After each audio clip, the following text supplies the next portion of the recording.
دعا ہے مالکان ذکر بندگان ذکر کا وارثان ذکر کی بارگاہ میں پیش ہونا قبول فرمائے۔ سرکار فرزند رسول امام حسن مجتبیٰ کے ذکر کے طفیل بانیان کے حاضرین کے توفیقات خیر میں اضافہ فرمائے۔ آج کی مجلس کے جتنے بھی منتظمین ہیں بالخصوص سید سہیل رضوی صاحب، میرا مالک ان کی تمام شرعی حاجات کو مستجاب فرمائے۔ آپ تمام احباب کی جتنی بھی حاجات ہیں جو ہمارے حق میں بہتر ہیں، اس مالک کی عزت کا صدقہ وہ قبول و منظور فرمائے۔ جو بیماروں کو ذہنوں میں سوچ کے بیٹھے ہیں یا جنہوں نے مجھے بیماروں کی شفا یابی کے لیے کہہ رکھا ہے، میرا مالک ان تمام کو مکمل صحت عطا فرمائے۔ جو بھی پریشانی میں مبتلا ہیں، ذکر کی عزت کا صدقہ ہے، ذکر میں اٹھنے سے پہلے ان پریشانی کو ہمیں محبت اہل بیت معرفت اہل بیت کے ساتھ نصیب فرمائے۔ ہمیں انتظار امام معرفت امام کے ساتھ نصیب فرمائے۔ ہمیں بعد از انتظار دیدار امام عطا فرمائے۔ نصرت امام کی توفیق عطا فرمائے۔ دعاؤں کی قبولیت کے لیے بآواز بلند صلوات علیہ وسلم۔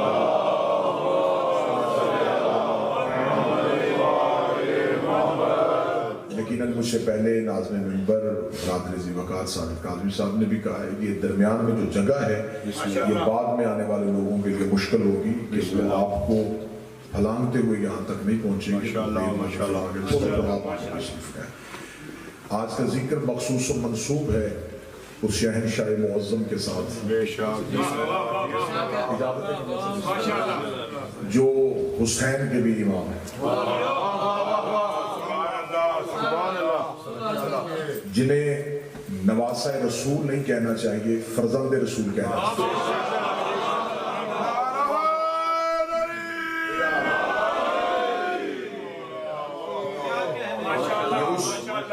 شہنشاہ کا تذکرہ ہے جس کے حقائق کو مورخ نے چھپایا ہے۔ یہ مظلوم تاریخ امام ہے جس پہ مورخ کا قلم آج تک ظلم کر رہا ہے، اور محبت کرنے والے اور محبت کا دعویٰ کرنے والوں کی زبانیں بھی اس امام کے ساتھ انصاف نہیں۔ تذکرہ امام حسن مجتبیٰ بسبیل تذکرہ ہوتا ہے، بس چند الفاظ کے ساتھ امام کو خراج پیش کیا جاتا ہے۔ جبکہ بہار میں علامہ مجلسی کہتے ہیں کہ محمد بن حنفیہ، محمد حنفیہ مولا علی کے بیٹے روایت کرتے، وہ کہتے ہیں کہ میں حسین کی محفل میں جلال حسین کی وجہ سے خاموش رہتا تھا۔ روب حسین اتنا تھا کہ علی کے بیٹے کہتے کہ جب میں ان کی محفل میں جاتا تھا تو میں حسین کے جلال کی وجہ سے خاموش رہتا تھا، اور وہ کہتے ہیں حسن کی محفل میں میں نے حسین کو خاموش بیٹھے ہوئے تھے۔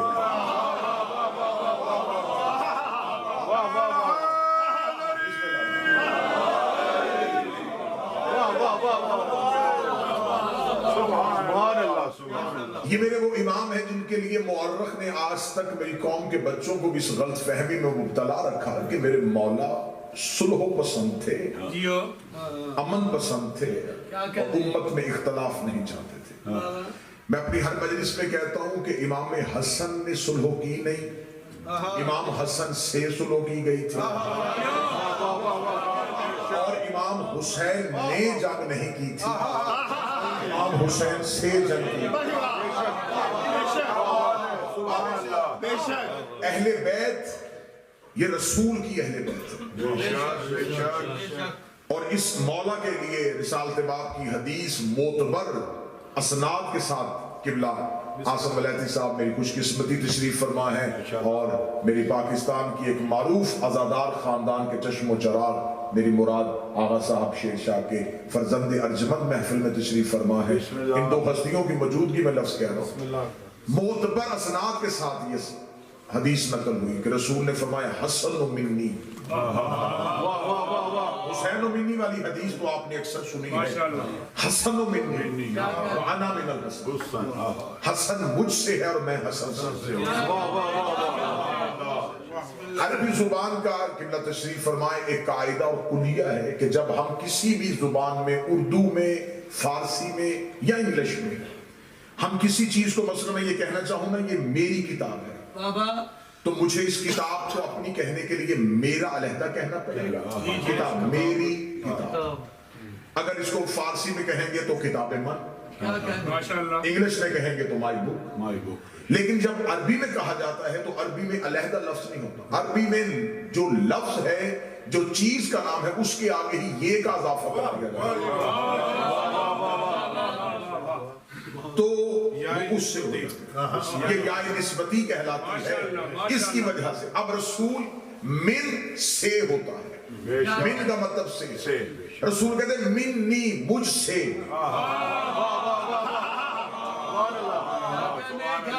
اہل بیت کا رسول سے جو رشتہ ہے وہ من والا ہے. باقی رسول کے جتنے رشتے ہیں اصحاب کرام ہیں, ازواج مطہرات ہیں یا امت ہے, ان کا رشتہ جو رسول سے من والا نہیں. زوجہ رسول کے ساتھ عقد میں آتی ہے تو صاحب عزت بنتی ہے. امتی کلمہ پڑھتا ہے تو رسول کا امتی بنتا ہے. صحابی صحبت میں بیٹھتا ہے تو رسول کا صحابی بنتا ہے. ان کا جو رسول کے ساتھ رشتہ جڑا ہوا ہے وہ کے ساتھ جڑا ہوا ہے. اگر رسول کسی کو محفل سے اٹھا دیں تو محفل سے نہیں جاتا, وہ صحابی کے درجے سے چلا جاتا ہے. کیونکہ صحابی تھا شرف صحبت کی وجہ سے. شرف ہی نہیں رہا تو پھر اعزاز کیسا. بیوی کو طلاق دے دیں تو رشتہ ٹوٹ گیا. امتی کافر ہو جائے تو امت سے نکل گیا. لیکن اہل بیت کے ساتھ رسول کا ایسا رشتہ ہے ہی نہیں. اہل بیت رسول سے. طاہر القادری آج کے دور کے اہل سنت کے جید عالم دین اور حیات ہیں, وہ زندہ ہے اور وہ اکثر اہل بیت کی محبت میں کتابیں لکھتے ہیں. انہوں نے کتاب لکھی تھی تو انہوں نے امام حسن اور حسین پہ رسول کی اہل سنت کی کتابوں سے حدیثیں اکٹھی کی تھی اور اکٹھی کرنے کے بعد ایک کتاب لکھی تھی جس میں صرف حدیثیں تھیں امام حسن اور حسین کے متعلق. اس کا جو پہلا مقدمہ تھا, جو ٹائٹل تھا اس کتاب کا, اس میں انہوں نے ایک معتبر حدیث لکھی تھی کہ رسالت مآب نے کہا کہ سر سے لے کے کمر تک حسن میری شبیہ ہے اور کمر سے لے کے پاؤں تک حسین میری شبیہ ہے. اس کے نیچے انہوں نے متعدد اہل سنت کتابوں کے حوالے دیے کہ یہ صحیح اسناد کے ساتھ حدیث ہے کہ رسول نے کہا ہے سر سے لے کے کمر تک حسن ہو بہو میری شبیہ, کمر سے لے کے پاؤں تک حسین ہو بہو میری شبیہ. اس کی آگے حدیث کی شرح میں وہ خود ہی لکھتے ہیں کہ اس سے مراد جسمانی نسبت نہیں. انہوں نے شرح لکھی, اپنی شرح اپنی بحث لکھتے انہوں نے کہا اس سے مراد جسمانی نہیں کہ رسول کا بدن جو ہے وہ سر سے لے کے کمر تک حسن جیسا تھا, نہیں. انہوں نے کہا اس میں راز ہے. انہوں نے کہا اس لیے کہ سر سے لے کے کمر تک کے حصے میں ہاتھ آتا ہے, کمر سے پاؤں تک کے حصے میں پاؤں آتا ہے. رسول کہنا چاہتے تھے کہ اگر حسن شرطیں لکھے, حسن نہیں لکھ رہا, میں محمد لکھ رہا ہوں. اگر حسین ہجرت کے لیے مدینہ چھوڑے تو حسین نہیں جا رہا, میں محمد جا رہا ہوں. یہاں تک انہوں نے اپنی شرح لکھی تو انہوں نے ساتھ یہ بھی لکھا کہ یہ میری خیال ہے, یہ میری شرح ہے کہ اس حدیث کا اصل متن یہ بنتا ہے. اس سے اگلی شرح میں قبلہ طاہر القادری صاحب سے کہنا چاہتا ہوں, جہاں آپ نے اتنی محبت کا اظہار کر دیا تھا وہاں تھوڑا سا اور بھی لکھ دیتے کہ یہ رسول کی صلح ہے اور یہ رسول کی ہجرت ہے. ساتھ یہ بھی لکھ دینا تھا کہ حسن کا قاتل بھی رسول کا قاتل ہے, حسین کا قاتل بھی رسول کا قاتل. جس نے حسن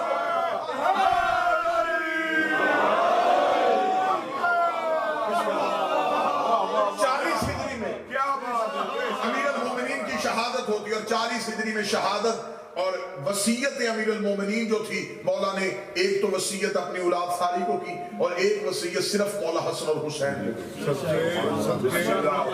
یہ کائنات کا پہلا امام ہے جس کے دونوں ہی بیٹے امام ہیں,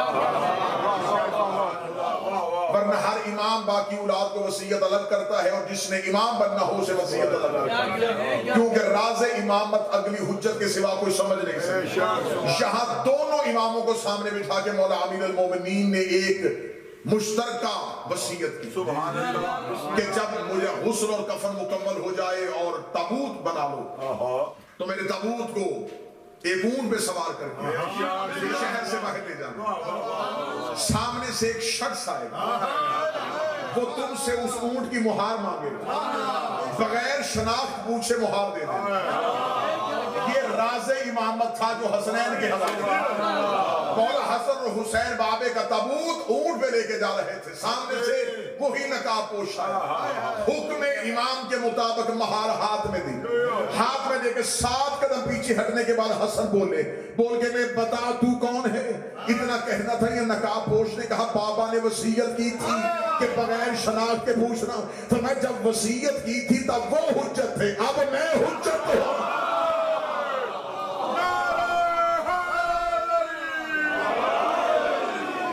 اس وقت کا امام ہے، کوئی یہ نہ کہے کہ امام حسن نے سلو اس لیے کی کہ لڑائی پسند نہیں تھی۔ حسن بہت بڑے شجاع تھے۔ اگر مجھ سے کہا جائے کہ امام حسن کی جنگیں پڑھ تو میں پہلا ایک جملہ پڑھوں گا اور آپ کے اذہان سے اندازہ لگاؤں گا کہ آپ شجاعت حسن سننے کے لیے کتنے تیار ہیں۔ حسن اتنا بہادر تھا کہ عباس حسن کا شاگرد تھا۔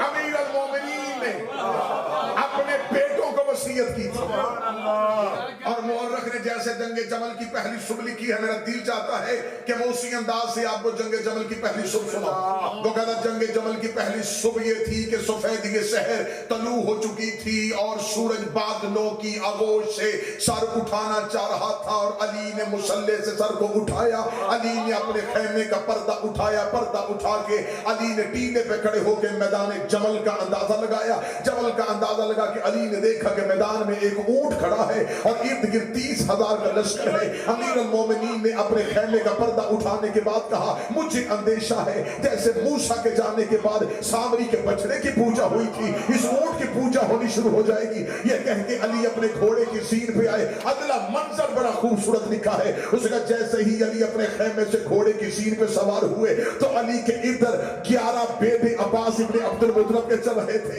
ادھر 10 بیٹے عقیل کے چل رہے تھے، ساتھ محمد حنفیہ چل رہا تھا، ساتھ حسن مجتبیٰ چل رہا تھا، ساتھ حسین کریم چل رہا تھا، ساتھ عباس چل رہا تھا۔ اتنے بیٹوں کے درمیان علی ایسے جا رہا تھا جیسے ستاروں کی اوٹ میں چاند جا رہا ہوتا ہے۔ امیر المومنین جاتے ہوئے محمد حنفیہ کی طرف دے کے کہا، اور نہج البلاغہ میں علی کا یہ جملہ درج ہے، امیر المومنین نے فرمایا محمد اپنے اوپر والے تانتوں کو اپنے نیچے والے تانتوں پہ جما لے اور 30,000 کے لشکر میں پہلے بندے کی طرف نہ دیکھنا، آخری سب میں کھڑے ہوئے آخری بندے کی طرف دیکھ اور ان پہ جا کے ایسے حملہ کر کہ اپنے رکابوں میں پاؤں کو زور کے ساتھ تھامے رکھنا۔ اتنا کہنا تھا، محمد حنفیہ نے حکم علی کے ساتھ اپنے گھوڑے کو دوڑایا، سامنے سے 80 تیر اندازوں نے تیروں کو چھوڑ دیا۔ محمد حنفیہ نے اپنے سر کو نیچے کیا، تیروں کو سر سے اوپر گزارا، پھر اپنے سر کو سیدھا کیا، پھر گھوڑے کو دوڑایا، سامنے سے پھر تیروں کی بارش آئی، محمد نے پھر گھوڑا روکا، پھر تیر اوپر سے گزر گئے، پھر تیسرا مقام آیا، پھر تیروں کی بارش آئی۔ تیسری جگہ پہ محمد کا رکنا تھا، یہ قریب سے بجلی کی سی تیزی سے ایک گھوڑے سوار ایسے نکلا جو صفوں کو چیرتا ہوا آخری صف والے بندے کی گردن میں پہنچ گیا۔ محمد نے پوچھا یہ کون گیا ہے؟ نال کے استر کی آواز آئی، حسن میدان میں چلا گیا ہے، حسن میدان میں چلا گیا ہے۔ محمد حنفیہ کے چہرے پہ پریشانی آئی، علی ماتھا چوم کے کہتے تو پریشان کیوں ہو رہا ہے؟ تیرا اور اس کا کیا مقابلہ؟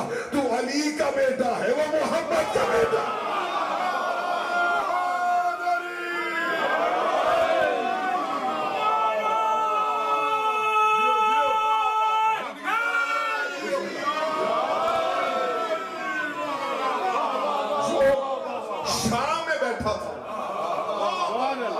وہ امام حسن کو لڑتا دیکھ چکا تھا،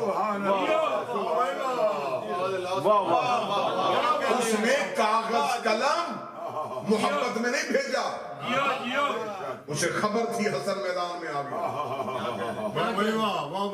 ہزاروں پہ اکیلا حسن،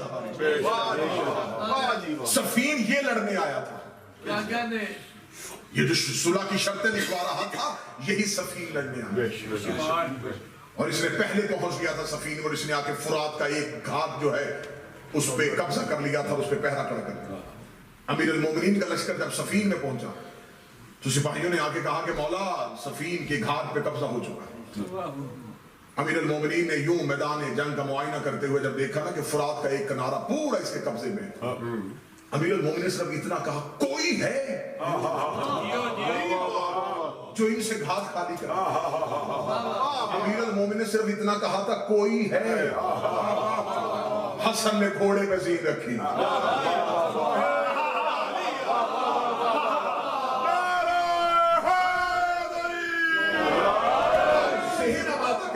امام حسن کا حملہ سنا، آپ سنتے ہیں منبر سے عباس کا حملہ، علی کا حملہ، خیبر، خندق، حنین، بدر، احد، آج حسن کا حملہ سنا، اکیلے بولا حسن، فرات کے کنارے پہ پہنچ گیا۔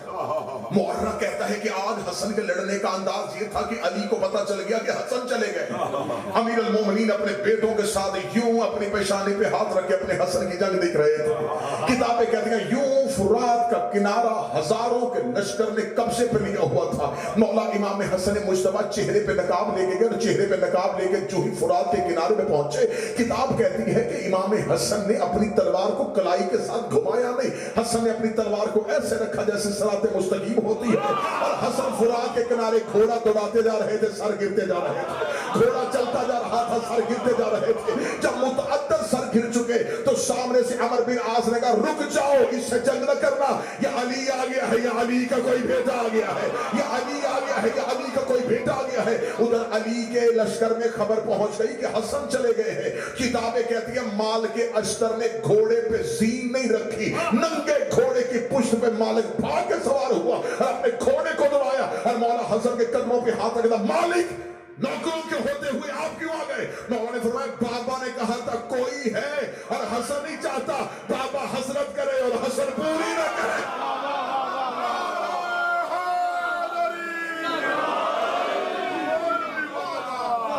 جمل میں حسن، سفین میں علی،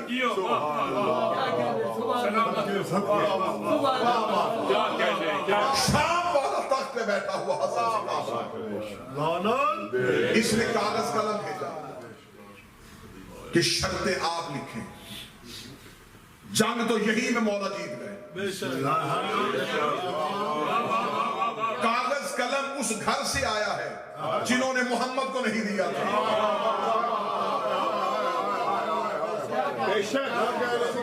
شرطیں ہمیشہ فاتح منواتے، سبحان اللہ، شرائط ہمیشہ غالب منواتے۔ اس نے مولا حسن سے کہا شرطیں لکھیں۔ میرے شہنشاہ نے ملوکیت بن چکی تھی نا، اب خلافت نہیں رہی تھی، اب بادشاہت بن چکی تھی، اب ذل سبحانی ہو چکے تھے، اب شہنشاہیت کا دور تھا، اب درباروں کی جگہ بہت اونچے اونچے میناروں والے محل بن چکے تھے۔ امام حسن مجتبیٰ نے پہلی شرط لکھی، آج کے بعد حاکم شام قرآن اور سنت پر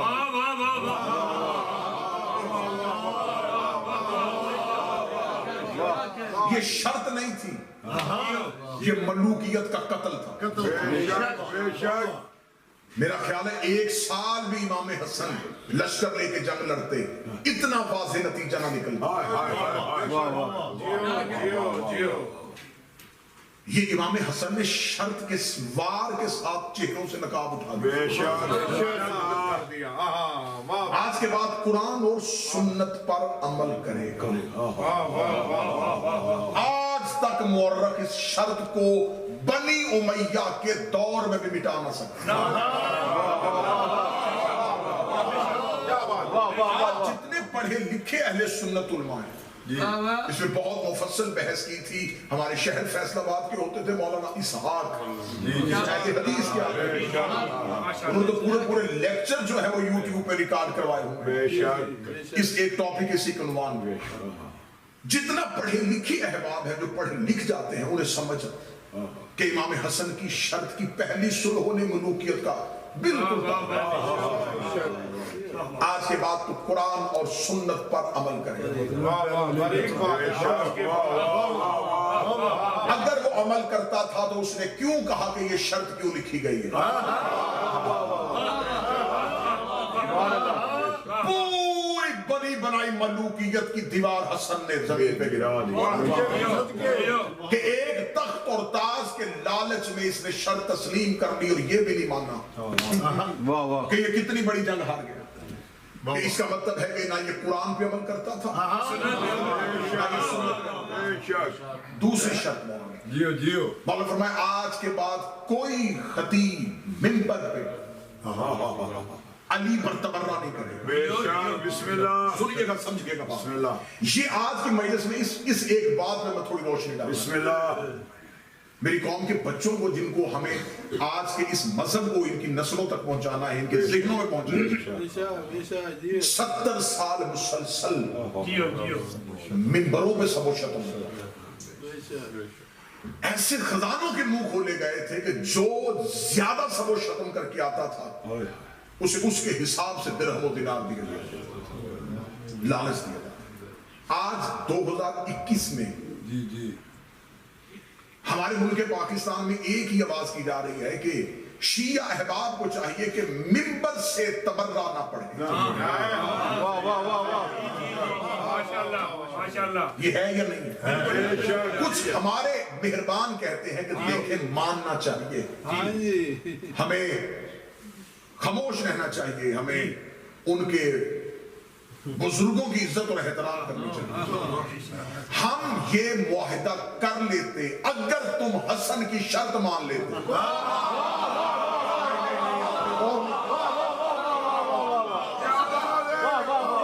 حضور آپ نے بہت دیر کر دی. آپ کو آج احساس آیا, آج آپ کو پتا چلا کہ ممبر پہ تبرہ نہیں ہونا چاہیے, آج آپ کو پتا چلا کہ ممبر پہ کسی کی کردار کشی نہیں ہونی چاہیے. 70 سال جمعہ کے خطیب ممبروں پہ اپنی ماں کے ناپاک دودھ کی خیانت.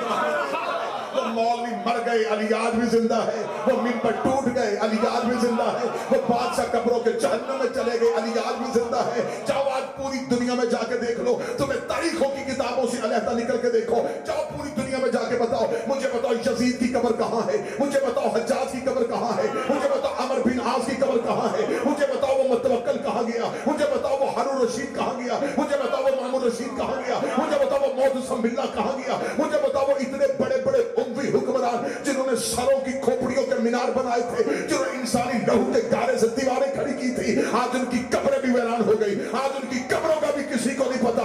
آج بھی نجف چلے جاؤ, علی کی قبر پہ سجدہ ہو رہا ہے. کربلا چلے جاؤ, حسین کی قبر پہ سجدہ ہو رہا ہے. صرف حسین کی نہیں, سہون چلے جاؤ, کلندر کی قبر پہ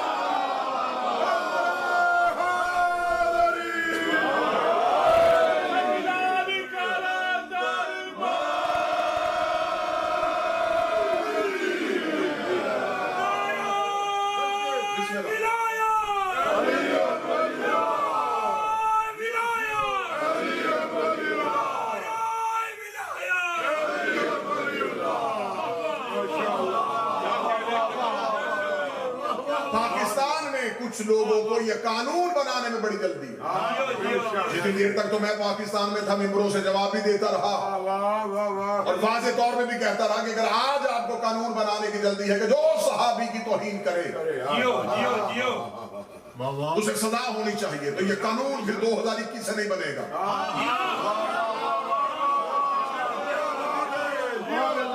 اگر واقعہ ہی تم اسلام کی ہمدرد ہو تو آؤ پھر آج ہی سے اتحاد کا فارمولہ بنا لیتے ہیں. آج ہی سے کہہ دیتے ہیں کہ ہر مسلمان ایک دوسرے کی عزت اور احترام کرے گا, لیکن یہ قانون 40 ہجری سے لے کے جاتا جس نے جہاں جس صحابی کی توہین کی. 2021 کے بعد یہ چند لوگ ہیں نا جی انگلیوں پہ آ جاتے ہیں جو آج ممبر پہ عقیدہ پڑھ رہے ہیں, جن پہ اعتراض